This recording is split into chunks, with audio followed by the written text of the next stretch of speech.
This is the I Read Comic Books podcast. I am your host, Mike Rappin. With me this week, two stupendous human beings, Paul Jasley. Hello. And Tia Vasiliou. I legit thought you were going to call us stupid human beings. I mean, no, I would never do that. I would never do that. You guys are too fantastic. I could never insult you publicly like that. I mean, you wouldn't be really that wrong, at least sometimes. Sure. You know what? I'm super excited. I'm back. You know, it's been so long. We had our break episodes, like we were on our minisode summer break, but I was off the week before that. I was off last week, so now it's like it's been way too long since I sat down to do a show. And boy, oh boy, I just want to say that wedding planning will kill you, and that's where I'm at right now.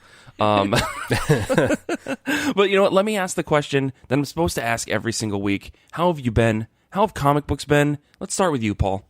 I've been good, Mike. As I've always said every time I'm on the show, I'm perpetually catching up on comics. I'm always behind.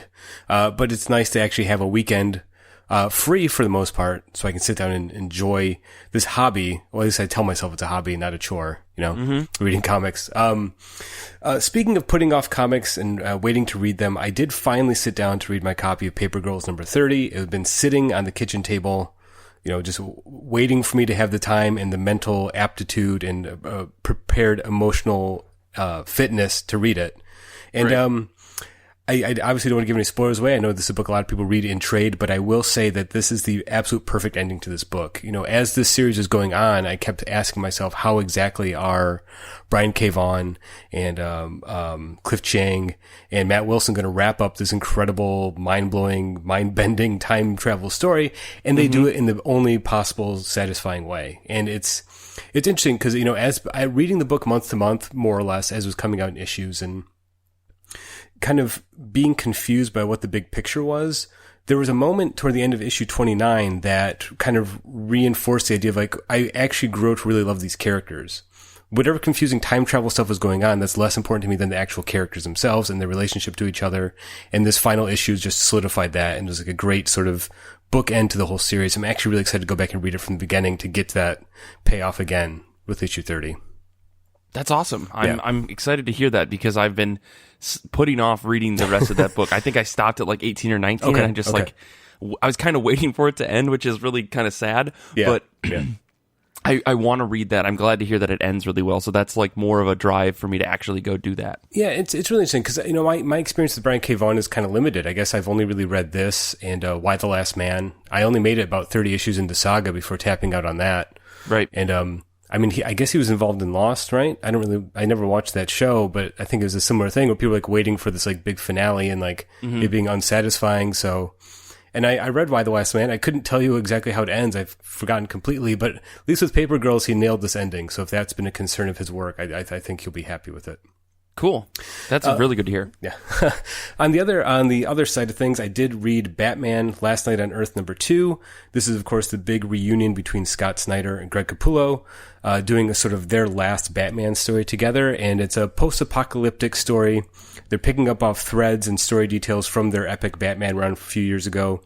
Especially the idea that Bruce Wayne had invented a perpetual Batman machine, which essentially every like few decades would create a brand new Bruce Wayne imbued with the memories of the previous one.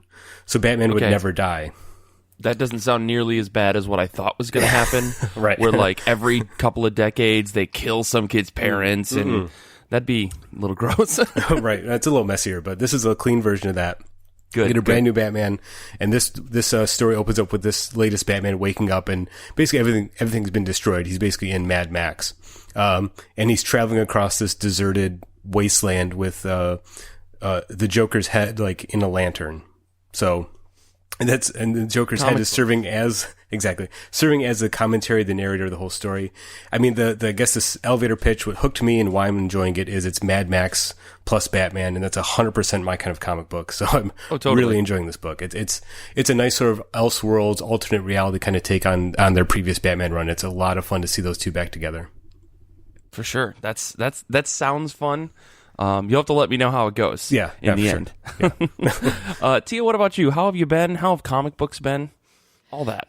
Well, I feel like I'm still recovering from my trip to San Diego, and like you just need to lay in bed for like 1 week per every day that you spend there. Not quite caught up yet, and I've been really busy with gymnastics. Anyone who follows me on Twitter, I appreciate your patience. So I actually have not been as immersed in comics the last couple of weeks as I think some of you have been during our summer break, but I did get Bad Gateway by Simon Hanselmann when I was at San Diego. Nice. And so I've been sort of reading that, and I just finished it a couple of days ago. And, you know, I'm a big fan of Simon Hanselmann. I'm a big fan of Megan Mogg. I put it on Megahex on our reading list for this year. And one of the things that I've always really loved about those books is that even though they're ludicrous and funny and just sort of over the top, they are also very honest, poignant sort of meditations on depression and sort of aimlessness that I think a lot of young adults experience and don't really have a framework for dealing with in healthy ways, don't really have a support system for dealing with it in healthy ways. And so, you know, it kind of comes out in just sort of sitting around and being high and watching TV and just doing dumb shit because you just don't really feel like you have anywhere to go. And the thing that's different about Bad Gateway is that's all sort of catching up to Meg and Mogg at this point, and mostly Meg. I think Meg is really standing out now as the main character, and she's had a sort of falling out with Mogg. Their relationship is kind of rocky right now. Owl, who's always kind of been the mom friend of the group, has left. Yeah. And Werewolf Jones, who is like a very bad influence, has... Oh, I love this book for this reason. Like, these names are just... Werewolf Jones so works. I know, exactly right.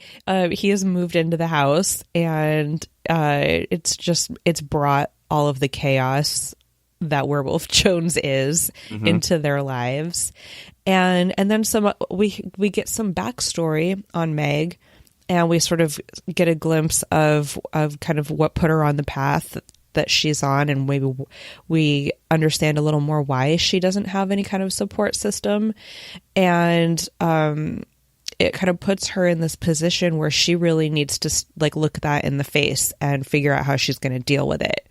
So it's a little bit more serious than the other Megan Mogg books. I mean, it still has all the crazy stuff, and like Werewolf Jones has his dick out in almost every panel, and it's just, you know, I mean, like, yeah, like all of that is still happening.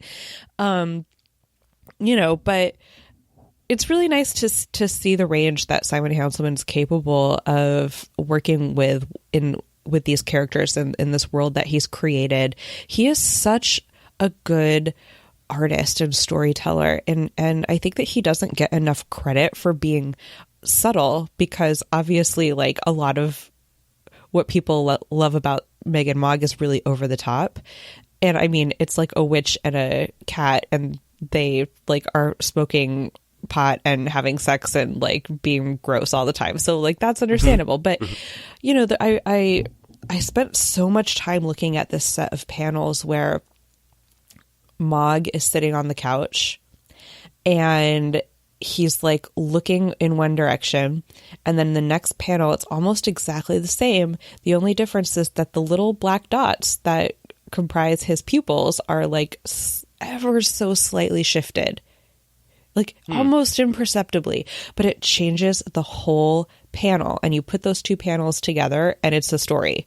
It's like amazing that he's like, I don't know. I think that it just really speaks to the ability of Simon Hanselmann to kind of exercise restraint and just kind of sit in a moment and let the nuances of the moment really do a lot of the heavy lifting sometimes.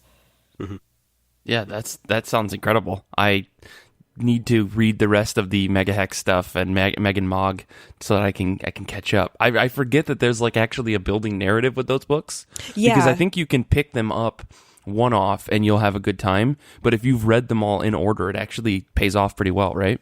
Yeah, and especially I think with Bad Gateway, it kind of is the direct fallout of is it One More Year or Megan Mogg in Amsterdam? I don't remember the order of them now. God, I should have looked that up. Sorry, guys. I'll put it in the show notes, the order of the books. But the one that directly precedes Bad Gateway, like narratively, there is continuity that you should have read first. Gotcha. Yeah. Gotcha. Good to know.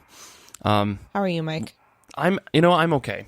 I've been busy wedding planning, and every single thing seems to have been happening for the last 6 weeks or so. Like, I thought my July was going to be like a nice time off, but it turns out I had something every weekend, and then people just dropped into town, and then it turns out I had to go to Michigan to do some wedding planning stuff, and so I was traveling, and I feel like I haven't had a moment to like sit and rest and kind of like not be thinking about one more thing that I have to do. But I have been reading comic books because when I need to escape, I just kind of put my face into a comic book for an hour. And so I've been reading a lot of Dragon Ball Super because it's the easiest manga to read. And it is so dumb and perfect. It's exactly what I need sometimes. But I also read a bunch of other comic books. I read Glow numbers 1 through 3. This is Teenie Howard, Hannah Templar.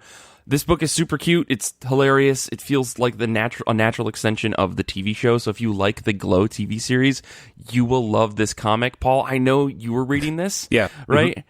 I mean, it's a really fun comic book. I feel it in my bones, some of the pages, just the way that all the characters emote. Like Hannah Templar's art really gets you feeling in the dumps sometimes in the best way. For as simple and lighthearted as it appears at first glance, like it's a very nuanced book, and I really like that about it too. Yeah, it does kind of hit you the right way. Yeah, and it definitely has all the grittiness that makes Glow kind of edgy in some ways. Mm-hmm. I mean, I haven't seen the new season that just came out this past weekend, but I really liked seasons 1 and 2, and I feel like all the characters that are in the comic are captured super well in the actual comic book itself. So, or I should say, all the characters in the show. But yeah, so I read that. That was a lot of fun. I also sat down and read Christopher Sabella's Test number 1 and 2. This is art by Jen Hickman, and all I can really say is fucking what? Because that's what this book feels like. It's really moving. It's a book that is constantly on the move, and it wants you to overthink it and then underthink it, and then he's going to take a left turn. I am not sure what I got into, but I'm willing to see it to the end because I know that it's a miniseries. So I'm really on board to try this really fucking weird book from Vault. And I mean, Chris, he talked about it when he was on the show, so I was hyped up from that, and I finally sat down and read it. And man, it's a wild trip. I think issue 3 came out or is coming out. I haven't read it yet, but 1 and 2 were definitely a wild ride. And if worse comes to worse, I know that I can rely on a weird cult-like group of people in a library that are just trying to save their town, because that's kind of at the center of this book. Anyways, let's talk about comic books that are coming out in the upcoming week. August 14th, 2019 is where comic books are dropping. Paul, what are you excited for this upcoming week? I didn't want to pick a Batman book. I wanted to change, my perception here a little bit. When people think what I'm reading is only Batman, but it's a small week for me, and there's a new Batman book coming out. So It's Batman Universe number 2. This is the book that's collecting the Brian Michael Bendis and Nick Darrington with Dave Stewart on colors Batman stories that are part of those Walmart 100-page books that Walmart's putting out. I'm sure everyone knows about this, or if not. There was that, big controversy about it, yeah. Yeah, well, the idea is that Walmart's selling these 100-page comics. It has new stories from, like I said, this Batman story, and then some backup material, reprints. And then the question was was this stuff ever going to be available for people that don't want to set foot into a Walmart? And then, sure enough, DC's publishing the original stories as a standalone series. That's what this is. I picked up issue 1 kind of on a whim, because it's a Batman book, more or less. And it turns out it's really fun. Like, Brian Michael Bendis, I've gone back and forth on the Superman stuff he's been doing for DC, but I think this is a really interesting take on Batman. It feels very lighthearted and fun. Obviously, Nick Darrington's artwork is very different from your typical Batman book. There's a very clean look to it, very simple. He almost has like a Adam West type physique in it. Panels kind of remind me of David Mazzucchelli's Batman Year One, but they're not a sort of homage. He's not trying to copy that style. You can tell that's one of his probably biggest influences to draw Batman. So it's a nice mix of that stuff. And the story is very fun. It's like the first issue introduces the idea that the Riddler is trying to steal a Fabergé egg that was originally owned by Jonah Hex that he passed on to his, granddaughter Ginny. So Batman has to track down Ginny Hex to find out, where this Fabergé egg came from. There's a great scene of like Batman just standing in the middle of basically a small town in the middle of nowhere, standing in the field, dressed like Batman, and people are like, "What are you doing? It's the middle of the day. You're just standing in this like crosswalk in the middle of nowhere." It's kind of just a funny moment like that. And then I guess this second issue, it has the Green Arrow in it, so I think it has a vibe of a sort of Batman team-up book where it's Brian Michael Bendis being able to play around with fun ideas in a sort of lighthearted way, and I really dig it. Gotcha. That sounds exciting. I mean, curious to know if there's going to be any printing differences between what was printed at Walmart and what's going to come out in the shops. But yeah. I'm sure there's some other website out there can do the comparison for us. We don't have to dive into that. Anyways, Tia, what about you? What are you excited for this week? Well, I'm just looking at our notes and loving how on brand all of what we're excited for titles are. Yeah, I've been off for a couple weeks. I got to come back strong, okay? Well, I am excited for the new Boom series Once and Future that Kieran Gillen is doing with Dan Mora and Tamara Bonvillain. Yeah. Yes. Okay, but come on, this is all the things that Tia likes. So the premise is basically that this Arthurian villain has been brought back to power from, way back in the day. And so this monster hunter, this older woman has recruits her grandson, who's a museum curator, to help her combat this monster that's been brought back from the dead. And sounds a little insane, but all right, I'll roll with it. Yeah, it's I love mythology. I've been complaining about there not being enough older women heroes in comics since when forever. Museum curator, I just these are all the things. Kieran's writing it, so come on, it's all the things that I like. Gotcha. And for once, I didn't actually read the book before I put it on my. I actually haven't read this yet. So. Oh man, so we're getting an honest, like a full 100% take. This is exciting. Yeah. I like it. Well, cool. I mean, I'm going to check that book out too. I was looking at my pull list. I realized I hadn't pulled it on League of Comic Geeks, but I'm definitely grabbing that. I will just say, you guys got to know that I'm going to pull and talk about Powers of X #2 or Powers of 10. That's just the book that's coming out, and God damn it if I'm not picking it as my pick. This is John Hickman's, insanity. We've had House of X, now we have Powers of 10, the #2. RB Sylvia on art. My notes for this is, I don't know, but okay, because quite honestly, issue #1 was so much of a mindfuck that I didn't enjoy. Mm-hmm. Despite me really loving what he's doing in House of X, I really did not care for Powers of 10, with the exception of Nimrod being this insane villain who's very nice to you until he kills you. And he kills you with kindness in kind of a way. But when I say kill you with kindness, I mean he's actually crushing your body and laughing the entire time, very kindly. I did enjoy that. But the Powers of 10 thing is really weird. Weirding me out. So I don't know what to expect from issue #2, and I'm gonna keep reading it because, I mean, how do you not read it if you're me? But yeah, I don't know how I felt about this, so I'm looking forward to it. But I will say there's another book that's coming out called Strayed #1 that I'm kind of excited about. I actually got an advanced preview of it. I was tweeting about it maybe a couple weeks ago, but it's one of the guys that is working on it sent over a review copy. It's pretty good. I think if you're looking for an out-of-the-box kind of interesting story about a psychic animal, it totally works as a book. But yeah, that's me. I mean, Paul, did you have any other thoughts? I listened to last week's episode and heard you talk a little bit about House of X. Tia, if you got thoughts about the HOXPOX stuff that's happening, I'd love to hear your thoughts as well. No, I do not. Oh, no, you're telling me you don't have HOXPOX? I don't know what you're talking about. I don't understand the question, and I won't respond to it. It's House of X and Powers of X. Everyone's been calling it Hox and Pox. I'm just making bad jokes. Anyways, Paul. Yeah, I guess very briefly, I had a similar reaction to you, Mike. I really loved House of X #1, and Powers of X or Powers of 10, whatever. It didn't work for me. I felt like House of X was more accessible to me as someone who hasn't read a ton of X-Men, but knew enough to get into it. And then Powers of X was it was such a big story, and there was characters I didn't recognize. And once you start talking about Apocalypse and Mr. Sinister, my head starts to hurt. But I will say I did read House of X #2 and absolutely loved it. I was stunned how much I loved that issue. So I might be on board for the rest of the Jonathan Hickman stuff.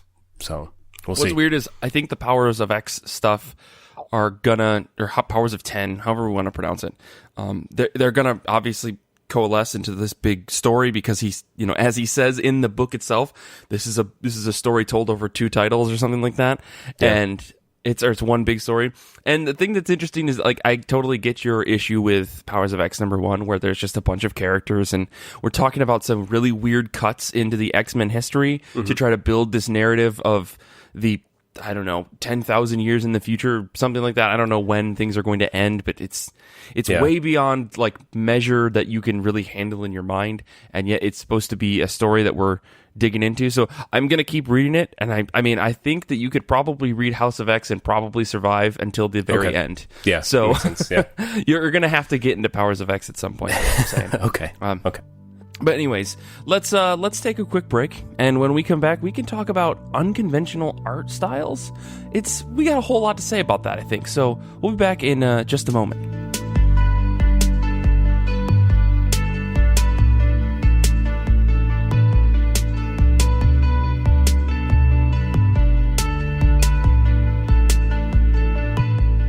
Well, this week's topic for discussion was something I've been thinking about for a while, and I wanted to get some opinions of my co-hosts here on artists who don't use traditional art-making methods for comics, or examples of comics that use something other than just pen and ink or a traditional comic book style. And that's sort of the big picture. And then, of course, examples of those artists, and then kind of talk about how that can be used as a narrative device, or if it feels gimmicky, and just, how that changes the reading experience. So I guess, obviously, the academic in me wants to make sure we frame the debate and frame the terms of discussion properly before we get started. Sure. My idea was kind of make a distinction between style and medium. So obviously, every artist has their own unique style, and some are more abstract or avant-garde than others. I'm thinking of, and also there's the distinction between style and medium, where it's artists who are using something other than pencil and ink, or increasingly, as is the case, a stylus on a screen to do their drawing. And then examples of alternative or unconventional mediums would be like paint, watercolor, photos, collage art, stuff like that. The problem with that distinction I came to realize right away was that if you're talking about differences in medium, that would mean Alex Ross, who uses paint, would be unconventional, and Bill Sienkiewicz, who traditionally uses like just ink, would be traditional. But I don't think anyone would use those terms to describe their respective arts, right? Their style. So yeah, and totally. In fact, to make it even more complicated, I think within comic book artists, they tend to use traditional to mean pen and paper, or even paint and paper, basically. Whereas, as opposed to digital, as opposed to working with the screen, and so that further adds a reason that we would need to clarify some of these terms. Yeah. I don't want to get too pedantic about it, but I guess I'm just making sure we're not just focusing on someone with an unconventional style, because there's thousands of examples of that. So maybe kind of talking about styles that are very different reading experiences than the quote unquote traditional comic book styles. Yeah, this is a great topic to come back to, guys. What the fuck? So what strikes me as useful about this is that it forces us to think about what a traditional comic book art style does for the ability to tell the story in that medium. Mm-hmm. I mean, the thing that I kind of came to when I was thinking about this is, looking at the only person I can really think of is like old Jack Kirby comics or like old pulp comics, where there's like a distinct style that a lot of people drew from, or like there was some book out there that said, here's how you draw comic book anatomy. And so like all the men kind of shaped a certain way and all the women are shaped a certain way. And, you get like some interesting variants on that. But, like going beyond that, then I start to think about different styles. And of course, we're talking about different mediums here, so that's like another layer to this.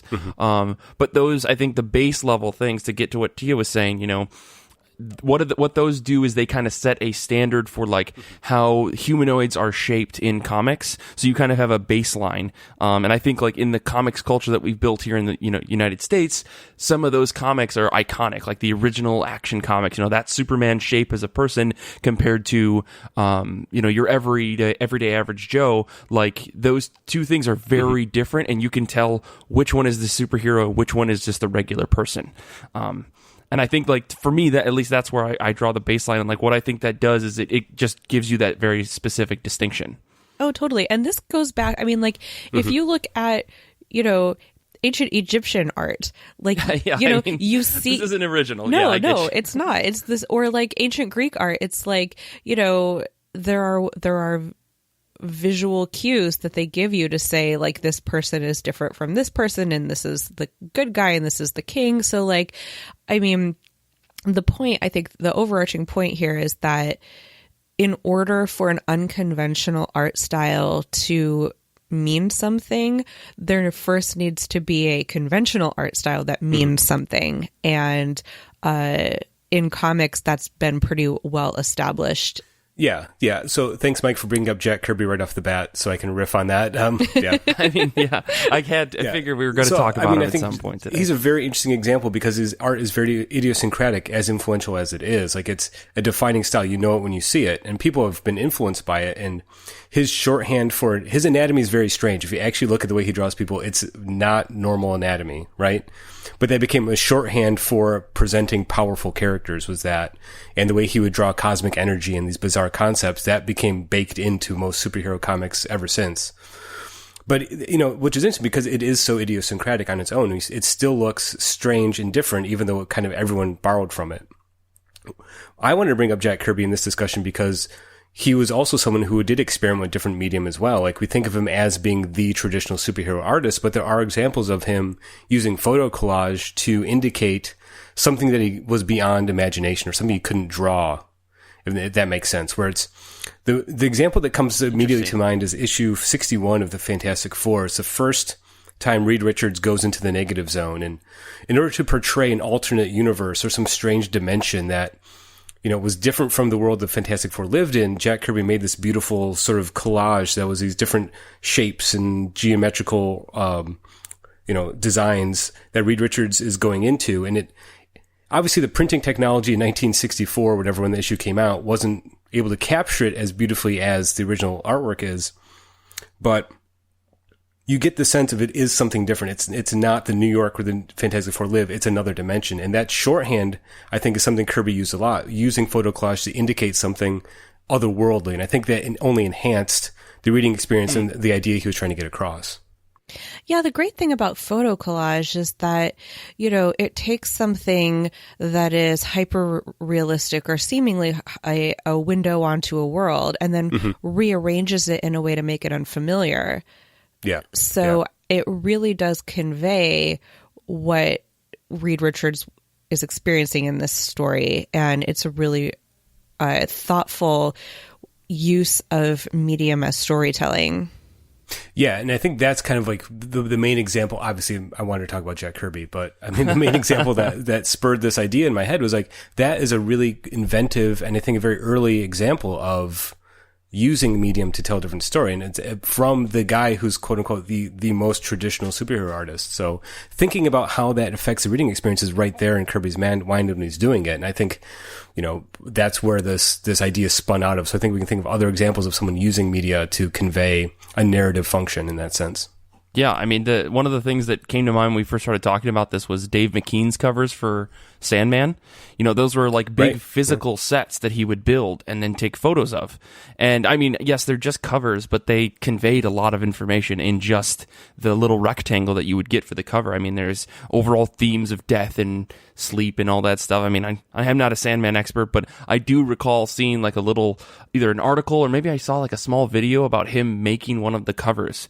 And it's insane the amount of work that he put in to just take that photo. And I think someone did that very recently where they had like a comic book cover that had like a physical set that they had scanned in or taken a photo of, and then they put comic books beneath it, like in the center. Man, it is escaping me what that is, but still, Dave McKean's stuff it's incredible work. Like it's a different way to look at how to make a comic book cover because there's no drawing in there. It's all just a physical set. And I think maybe in some cases they did do some drawing on top of the photo, but nonetheless, like the majority of that cover is just made out of photograph material. And that's such a cool thing to me. I never would have in my life even known that had I not seen this thing or this documentary about it. It's a very cool idea. And of course, you know, when you say Dave McKean, I immediately think of, you know, Batman Arkham Asylum, the book he did with Grant Morrison in '89. And it's not, there are examples of him using mixed media in it, but it's predominantly just painted, but it doesn't look like a comic book at all. Like that's the only artwork that would fit that story. And it's so just evocative and abstract and dreamlike at times. It's all just painted, and it looks very paint on the page. So you can kind of see the physicality of the paint in the canvas on the way the book is printed. And I love the idea that this was the book that came out right after their Tim Burton's Batman. So all these people's like, oh, I want to read a Batman comic. Oh, here's a new one. And they get Grant Morrison, Dave McKean Batman comic. That must have been such a mindfuck. I love that. Oh, yeah. And so, I mean, that book is nightmarish to read because of that artwork. Like, it is so different from what you expect in a comic book, specifically a Batman comic. It evokes such strong reactions, both physical and emotional. I think that's the only way that story could work, was with that artwork. There was also that Wicked and Divine variant that Ollie Moss did. I think it was issue 22, where it's like a 3D rendering of a sculpture bust of Lucifer. Oh man! Oh, I've seen this. I should say I'm pretty sure you showed this to me. Yeah, that's a sick cover. I'm trying to find a picture of it right now as I'm talking, but yeah, what a wild thing. Well, and I think that it's so perfect for that story in particular because I don't know, I just feel like it's when you think of sculpture busts, and this one in particular, I just pulled up an image of it. You know, it's like kind of, it looks like a little, like it's been a little bit damaged, like it has a little bit of history to it. It, you know, and I think that really speaks to a lot of the themes in The Wicked and the Divine, you know, like the mythology and the kind of tension. And so, yeah, I don't know. I've never seen a cover like that before. And it's such a unique image. I really almost wish that it were real. Like, they you know what I mean? Like, they should make best of it. But, God, yeah, I see, Mike, that you mentioned in webcomics, there's sometimes some like digital modeling that happens. Yeah, it's really interesting because I don't hate it, but I can tell that it's happening in the comics when creators want to, you know, use a big space, like say they want to do like an overhead shot of, you know, like a city, like they don't want to draw all of that. And in fact, some of these creators are like, well, I'm actually going to explore some of these buildings, so I actually want the full render. So in order to keep this consistency, they'll actually have rendered models that they use for buildings and for like statues and stuff like that that are maybe too hard to draw, or they want to get really super detailed with the physicality of it. So to see like it's kind of like watching the old Bedknobs and Broomsticks movie, or maybe Mary Poppins, where you've got like in real life things interacting with cartoons. And I mean, in a lot of the webcomics that I'm thinking of, you know, the models themselves are stylized to kind of match the art, but there's this clear distinction, like one thing's rendered using this thing and the other thing is obviously a drawing. So to see them interact is kind of like a mixing of two worlds. But yeah, I really like it because it keeps consistency for me in my brain as I'm like reading the story. So when you see all angles of a building, it's always the same because they're using the same model. They don't have to draw it every single time. And I really like that because it's just, I think it must be easier for them. And again, it's consistency for me, the reader. Well, I mean, it's interesting you bring up examples of covers because I think covers are clearly designed to be eye-catching. So something that is striking and unique and different obviously is appealing to a reader to kind of try that out, you know, and I think that's a cover is a space where it allows that sort of experimentation. It always is kind of disappointing when you have such a visually striking cover and you open it up and the art inside is different. You know what I mean? Oh God. Yeah. That happens to me every time Kevin Wada does a cover and I'm just like, right. You know, I feel bad, like artists, I love you all, but like Kevin Wada, and then it's not Kevin Wada anymore and you're just I looked at this cover, I became very thirsty, and then I opened it up and it wasn't that. Yeah. Exactly. Oh, bless him. You know, and going back to interiors, if we can for a moment, you know, there are some artists who like just straight up paint with paint and they're, you know, on paper interiors and use layouts and their particular style to really like play with the storytelling and the medium and the formal aspects of it. I know that I've mentioned before on the show that if you look really closely at some of Marco Rudi's pages in The Winter Soldier, you can actually see the three-dimensionality and the texture of the paint. I am constantly like impressed by his work. I feel like I've said it a million times on the show, but oh my goodness, his work is amazing. Yeah.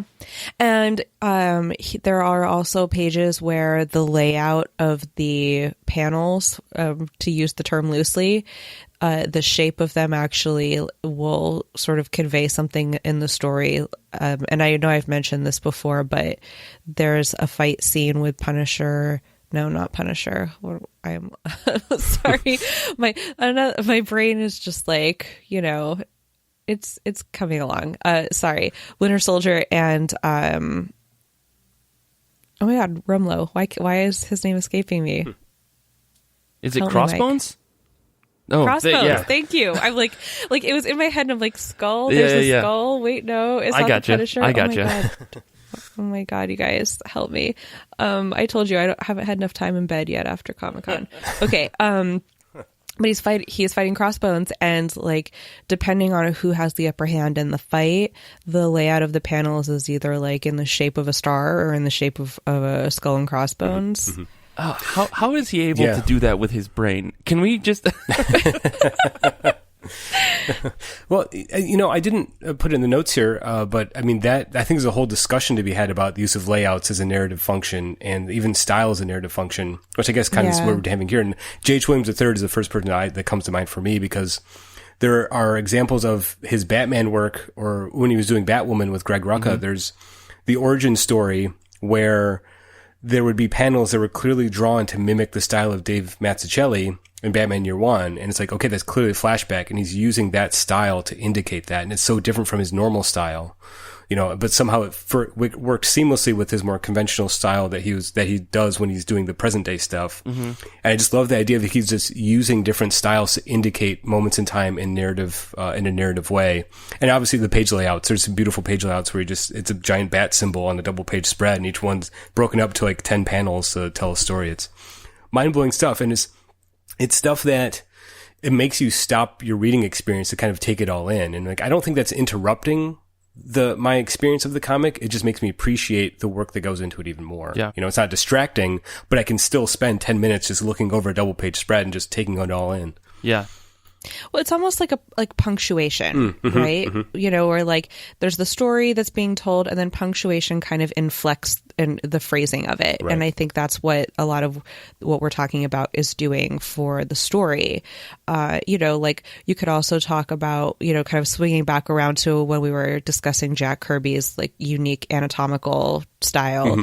You know, mannerism in anatomy is really prevalent in comic books and a really effective storytelling tool. Like, you know, you can clown on Rob Liefeld all you want, but he has a really distinct mannerist style that it's very articulate for the time and place that it comes from, and the role of those characters in that cultural zeitgeist of that moment. Yeah. You know, I've gone back and looked at some of that stuff. I wasn't even a big fan when it was coming out, because I mean that was right the prime of me starting to get into comics, is when he was going and starting Image. Right. And you know, like, and going and at the time it wasn't my cup of tea.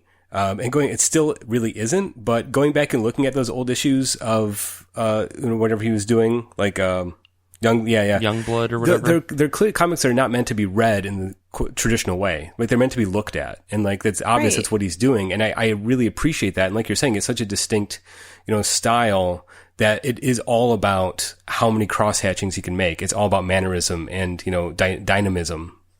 Yeah, absolutely. Like Tradd Moore, I think, is another artist who has a really distinct. And you know what? Look, like. I love Tradd Moore. I was just going to say, like, I do not care for that style personally. Oh, okay. But I have a lot of respect for the consistency and the like sort of aesthetic imperative that he's exploring with that style, even if I don't respond to it in the same way that I could like look at Christian Ward or Stephanie Hans or Ray Fox's work all day long. You know what I mean? Like, it's just not my style, but I still have a lot of respect for the like sort of consistent way that it's the intellectual honesty of what he's doing. I have a lot of respect for.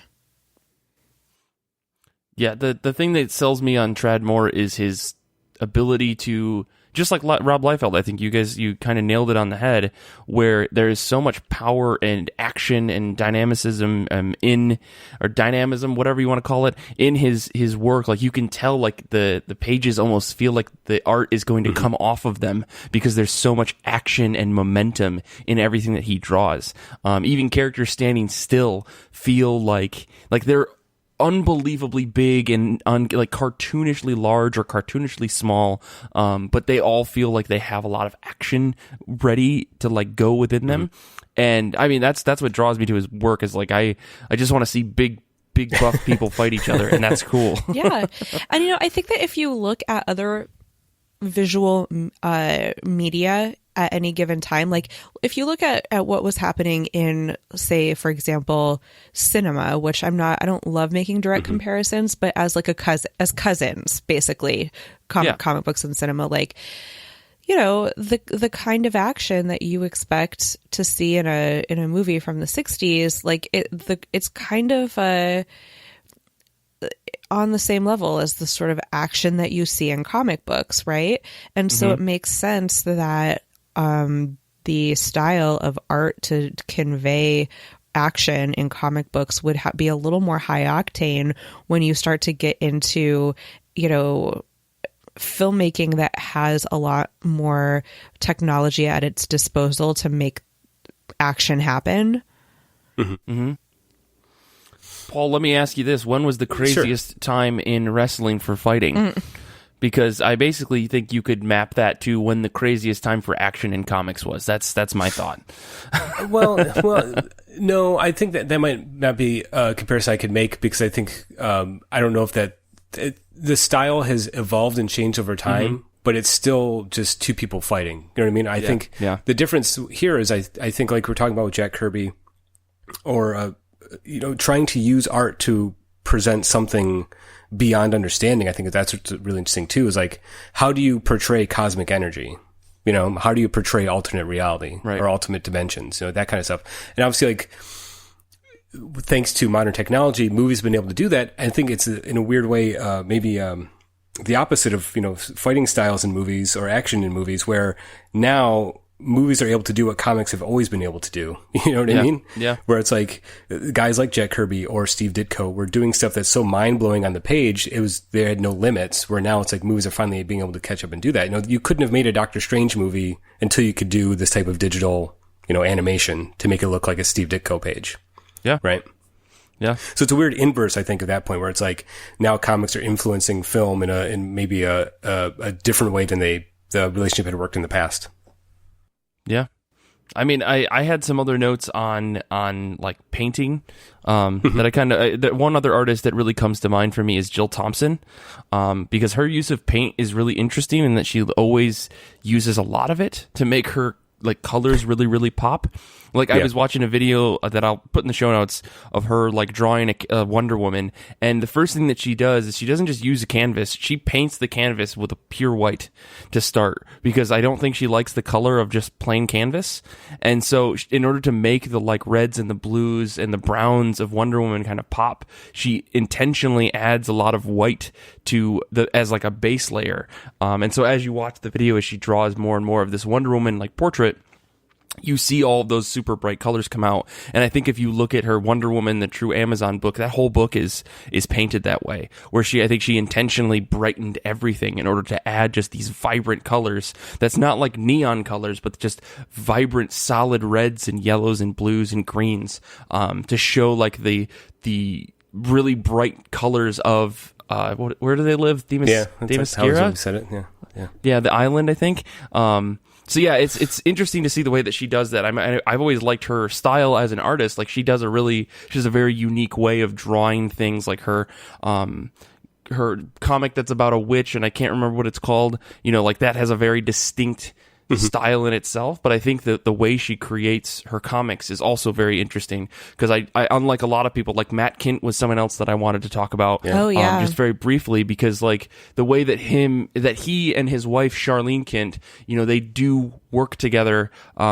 It's like a mix of pens and pencils and charcoal as well as watercolor, and you can see like when they scan in their pages, like Tyler Jenkins is very similar, which is why I think Matt Kint works really close with him, where you can see like the bleed through, like you can see where the paint was like there was too much water and it sucked through the page, but like you use that to be part of the narrative of the page, which I think is really interesting, to take those maybe unintentional or maybe intentional defects of the page and use them in an interesting way, because paint is very, very different than pencils and inks. And I'm always curious about how they get those like scanned in. Do they scan them in? Do they take photos? But I think they scan them. Okay. And I really like hope that people understand that just the time that it takes to do that, because like, these happy accidents often can be incorporated into the artwork, but like when you're working with digital, I feel like there's always that undo, but if you take it a step too far when you're working in a physical medium, you either have to roll with it or you have to scrap it, Yeah, there's something I really enjoy about seeing watercolors used as a coloring medium in comics. I think of Lucy Knisley, I think of Sarah Glidden. Those are examples of people who are using a sort of, the colors aren't as bright or vibrant, as a normal paint would be, but so it gives the work a sort of tone to it, and then also the sort of, you can again see the sort of physicality of the water seeping into the page. It gives the colors almost a sort of weight, even though they're not as vibrant. Does that make sense? I mean, I think they can be. And this really speaks to the artist and their mastery of that medium, because, it is really difficult to keep watercolors vibrant because they just muddy together when you aren't manipulating them to keep them from doing that. So, and also like, and look, I think that artists should always use every tool at their disposal, and there is nothing wrong with scanning your watercolor into Photoshop and then brightening stuff you want brightened. Yeah. I think I think Colleen Coover is someone that kind of does that, because she uses watercolors in backgrounds, and then like the main figures are very bright and vibrant. So she's probably using two different coloring techniques there to kind of make that distinction. Do whatever you need to do to tell your story with your art. And also, on the other hand, I mean, coloring with crayons is something I think Tom Scioli does.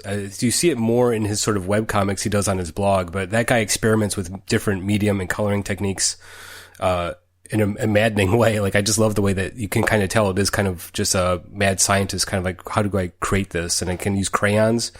And there's certain pages that he does where you can see he's erased the original drawing and just drawn over it and stuff. So the physicality of his pages. Oh, yeah. And that's someone too that I think he took, well, I think it's, and maybe an interesting comparison, but again, maybe for another show. Rob Liefeld clearly loves Jack Kirby and went one way. Tom Scioli clearly loves Jack Kirby just as much and went in a very different direction. You know what I mean? Like, their styles are so unique and different, but there's the same base elements to them. For being really careful about how you use the word influence, because it's less about Jack Kirby acting on these artists, and I think it's more about these artists acting on Jack Kirby's art. You know what I mean? Like, it's a lot more of an active thing that can only happen by you bringing something to the table.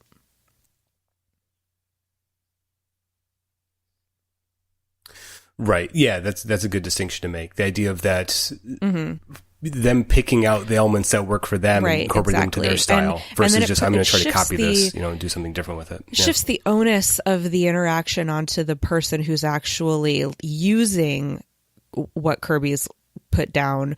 Whereas, like, Kirby made his art in his way, and he doesn't really have anything to do with what Rob Liefeld does with it. And so to say that he's influencing Rob Liefeld, for example, I feel like, and look, like, this is a debate that happens in art history all the time. Like, how do you talk about this? And I think that a lot of people are starting to move away from using the word influence in this way, because it just, it almost, it points the energy in the wrong direction. Yeah. That's a very interesting debate. And I think that's one that maybe should happen on another episode at some point, because that's a big that would one. be a fun one.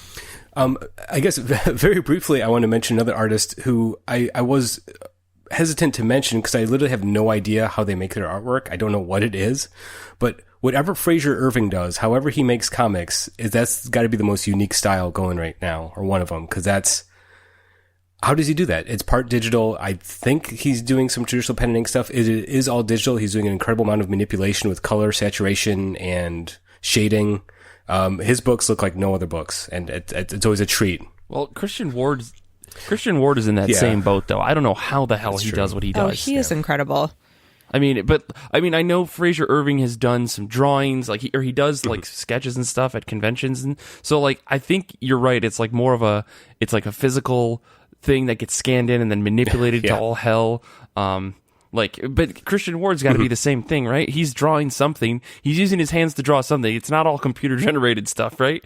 Right. Well, yeah, but even then, like, there's still a stylus involved. There's still choices being made physically, to manipulate on the screen. So I think it's going away, but traditionally there's always been a sort of prejudice against digital artwork in that sense, where there's not a physical aspect to it, but there obviously is. You know what I mean? Obviously. I think Christian Ward works mostly digital, to be honest with you. Mm-hmm. Yeah, that wouldn't surprise me. Everyone should follow him on social media because his dog Thor is very cute. That's a good enough reason for me to follow him. I'm totally on board for that. True, yeah. On the very opposite end of the spectrum, very quickly, I do want to mention that ML Ferris, who did My Favorite Thing Is Monsters recently. Course, yeah. Yeah, that's a good one. It is traditionally just pen and ink, but it's like ballpoint pens on like notebook paper. And I was gonna say, you could call it traditional, but it's not, man. It is no, exactly. It is an insane amount of time spent on a fucking comic book. It blows my mind. And just something about that. It's come up a few times in this discussion, but for me, I really like the idea of seeing the sort of physical manipulation of something, like seeing just the amount of cross hatching, and just you can almost like see the indentation on the page itself of her pressing down with the ballpoint pen to get the texture on the character and to get the textures on the colors that she's doing. So I really, really enjoy that. That's something that obviously, that's the distinction between that and doing a digital artwork, where I still recognize the time involved in a digital artwork, but it's the physicality of it's not as evident, right? That's really interesting. We should jot that down for later too. Yeah. Look at this. We're coming up with new ideas as we go. It's great. Oh man, I'm going to have to start doing homework for this show, aren't I? More than usual, I guess. Yeah, that Emil Ferris book is a monster, and that's a bad pun, but I haven't finished it. I think I've tried to read it like 4 times and gotten about halfway through. It's a big book. But it's not a chore. It's an enjoyable book, but yeah, it's a time investment. But, yeah. And I think like the thing that always keeps me coming back is just the sheer amount of comic in the actual book. Like every page is just maximized to the point where there are paragraphs of text next to full-blown 2-page spreads of imagery. Yeah. It's such a impressive tome that you can sit down and read. Like if you pick one of those books up physically, it's a massive thing. And I think the interesting part about it, just to not to keep harping on this thing, is that it's done on lined paper, and it's clearly a lined paper. Like it's something you could pick up at the store where you would, with 3 rings punched into it, and scanned in. And it's a wonderful thing to see that like they didn't even try to erase any of that stuff. They're just kept it in there. And I think that's what makes like you said, Paul, the physicality of it even more real.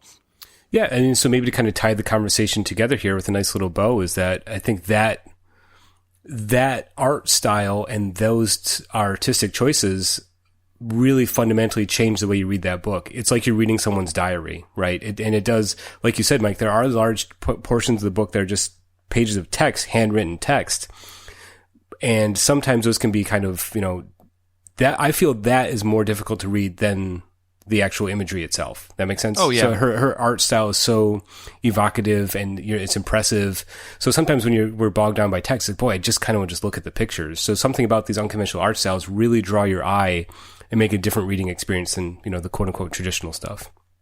Definitely. Well, I don't know. Do you guys have any final thoughts? Any other artists we want to talk about before we wrap this up? I think we're good. Yeah. Okay, good. I think we've got like 10 more episodes that are coming just out of this one. So I'll have to listen back and jot all those down. But this is a really cool discussion. I appreciate, Paul, you bringing this up for the episode this week. Because, man, I think this is something that we talk about in little bits and pieces in other episodes, but to actually focus on it this week has been great. Yeah, and obviously we're leaving out a ton of names and a ton of styles. So if the listeners have anything they want to pitch our way or remind us about, please let us know. Yeah, that'd be great. Well, cool. I guess let's get ourselves out of here. You can follow us all on Twitter. You can follow Tia at Portrait of Madam X. You can follow Paul at Oh Hi Polly, and you can follow me at Mike Rappin. And you can follow the show at IRCB Podcast on Twitter and Instagram, where I try to post some semi-regular stuff there. We try. You can also subscribe and help support the show as a Patreon at patreon.com/IRCB Podcast. The show wouldn't exist without this support. It really does help us out a lot, and we'll reward you for supporting us. We're giving you access to exclusive audio and articles. We've got essays up there. You get early access to top of the pile posts and more, so check that out. Our Goodread Groups is a lovely community of comic book friends who read comics and post about them, and we have weekly threads over there. This week's thread is about our Book of the Month pick, Heathen Volume 1, so you can check that out at ircbpodcast.com/goodreads. ircbpodcast.com is where you can find all of our stuff, the show, our pronunciation guide, merch, all sorts of stuff. And please remember to rate and review the show. We'll read your review on an episode of the show, perhaps. We have over 200 episodes. We should have 200 reviews. So let us know what you think. You could also email the show with what you've been thinking. Tell us what you're reading. Send us recipes, cat pictures, corrections, anything you want. ircbpodcast@gmail.com. Infinity Shred is the best band in the universe. They do all of our music. They have a new album coming out, so make sure you go check that out at infinityshred.com. Xander is a high wizard of the grandest scale, a true angel descended upon us from the heavens. He also edits the show. He's a fantastic dude. I want to say thank you to Paul and Tia for being on this episode. This is a really fun episode. It's a great episode to come back to. I want to say thank you to the listeners, and thank you to the people on our Discord. If you're not on our Discord, you can check that out. It's available. Go to our site. There's a link you can join. It's completely publicly available to everybody. So until next time, comics are good, and so are you.